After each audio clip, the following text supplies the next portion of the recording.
થરાદ શહેરના સોલા વિસ્તારમાં આવેલા શ્રીફળ એપાર્ટમેન્ટમાં દિવાળીના તહેવાર દરમિયાન એક બંધ મકાનમાં લાખો રૂપિયાની ગરફોડ ચોરીની ઘટના બની હતી।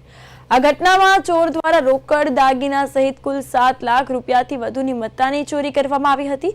પ્રાપ્ત માહિતી અનુસાર ફરિયાદી પરિવાર દિવાળીના તહેવાર નિમિત્તે બહાર ગામ ગયો હતો, જેનો લાભ ઉઠાવીને ચોર દ્વારા આ કૃત્યને અંજામ આપવામાં આવ્યો હતો। આ ઘટનાની જાણ થતાં સ્થાનિક સોલા પોલીસ દ્વારા તાત્કાલિક ધોરણે ફરિયાદ નોંધી તપાસનો દોર તેમજ કાયદેસરની કાર્યવાહી હાથ ધરાઈ હતી। પોલીસે ઘટના સ્થળનું નિરીક્ષણ કર્યું અને પુરાવા એકત્રિત કર્યા હતા।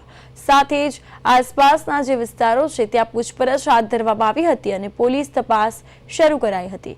પોલીસ તપાસ દરમિયાન એવી ચોંકાવનારી હકીકત પણ સામે આવી છે કે જે ફ્લેટમાં ચોરી થઈ હતી તે ફ્લેટમાં સફાઈ કામ કરતા એક કર્મચારીએ જ આ ચોરીને અંજામ આપ્યો હતો। તો આ અંગે પોલીસે તપાસ તેમજ કાયદેસરની કાર્યવાહી શરૂ કરી હતી। એવી બાતમી મળેલી કે આ જ વિસ્તારમાં એક ઈસમ ચોરીના કોઈ મુદ્દામાલ સાથે ફરતો હોય એવી એક હ્યુમન ઇન્ટેલિજન્સ પ્રાપ્ત થયેલી।